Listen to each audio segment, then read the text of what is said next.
It's December 6th. Still bare ground, only a tiny bit of snow. That we had some freezing rain because when you walk now it is really crunchy. Just listen to this.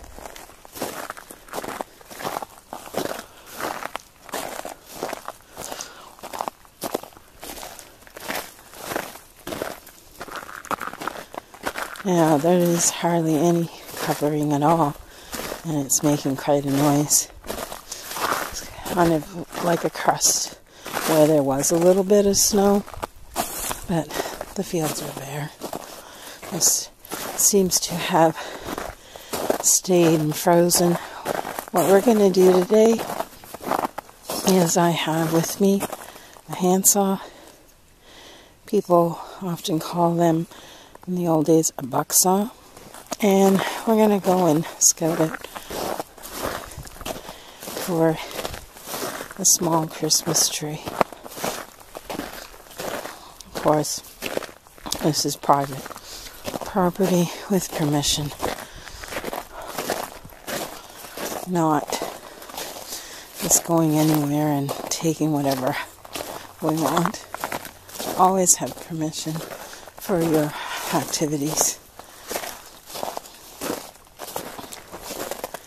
So we're just going to continue on, and if we see anything, try to pop the camera on.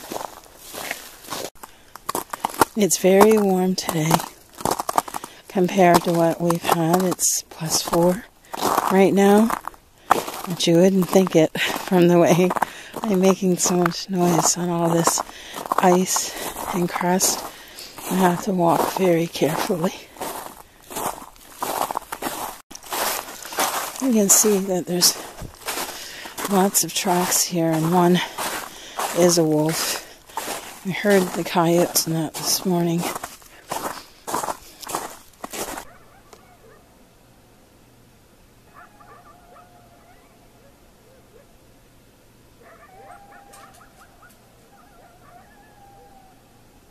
So we're just going to keep on moving. I can guarantee you that you're not going to sneak up on anything today with this amount of noise.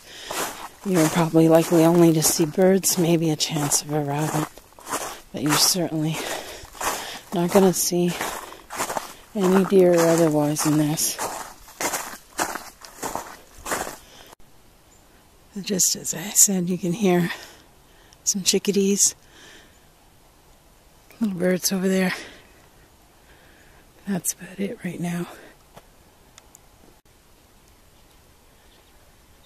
Enjoying this mild weather. And this is a nice little hill to try to see if there is a balsam fir in there. We may end up getting a pine, but we're going to head up over this hill and see what we can find. So far it's all spruce, which would do in a pinch, but the needles are awful picky. So you want to try to avoid them. And see where some deer walked up.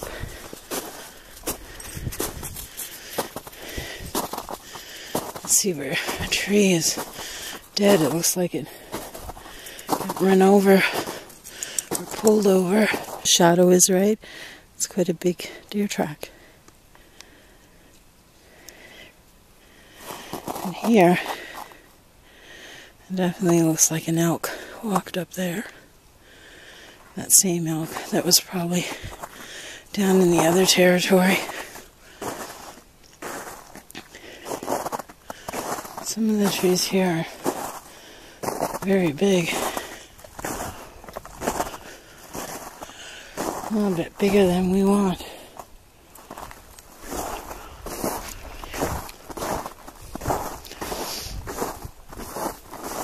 Here's a beautiful fir, but way too mature.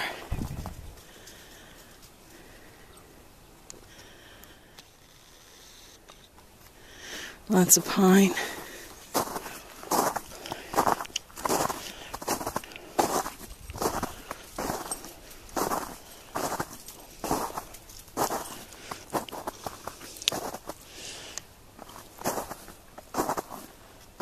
to go up around this other side. Come on, girl. Let's go. She probably senses a rabbit somewhere. Let's walk down to the other corner. It's quite thick in here. Smaller.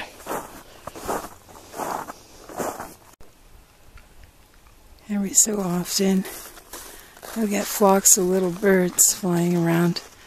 I don't think the camera will pick those up unless they come this way. Looking to find the fir tree. Lots of spruce, but not what we're looking for. And the balsam that we are finding are too mature. So we've come on another hillside and still all the balsam are mature, and I don't want to cut off the top of a tree. So we're just going to keep looking. And you can tell why there's so much spruce compared to the balsam, because it's kind of swampy and wet. You can see all the moss, and spruce to me drink a lot of water, so they like that wet ground area. I have seen a couple fir that may serve the purpose. They're just not as bushy up at the top, but may solve our problems.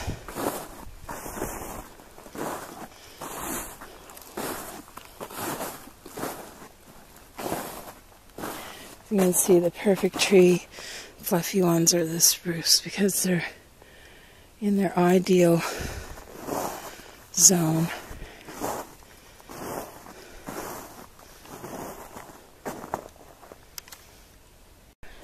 So after a nice little walk and some searching, I found a tree that I'm going to use. It's a smaller one. It's not ready for seeding or anything, not mature. And I gathered it in between some spruce that were smothering it, so I'm going to make something out of it. I call it the Charlie Brown trees.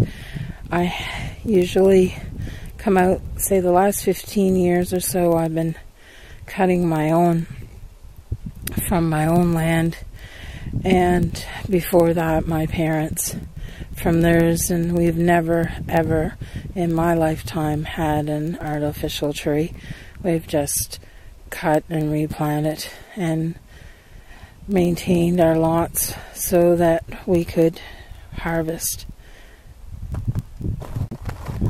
So I'm just going to hook onto this on the limb and take it out and set her up. Most people will leave them outside for a day or two when it's warm out, but it's cool enough, and we're going to be expecting snow this weekend. And this late in the year, it'll last for what I need. I wish you were here to smell the beauty of that balsam fir. It's very nice, and it'll make the house smell really good inside. Addition, especially with my handsaw here, because my grandmother, even before me, would do that, and one of my uncles still has her saw and does that today with his children. It's just a family experience that we've had. So even when I'm not home for Christmas, I still continue that tradition. You hear the magpie?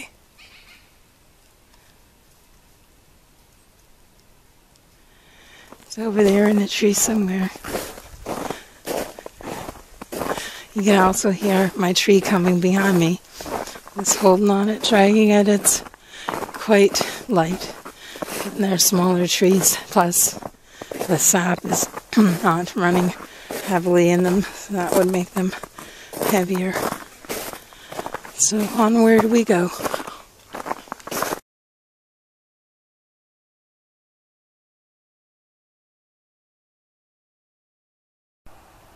Just missed a red-winged blackbird there, female. What she was doing was picking up the seeds from the parsnip plants that blew off in the wind, because there's lots of them here on the path. So it's good to know that they're still eating their natural ingredients. Oh, there's another bird there. Just somewhere I've seen one coming out. There it is.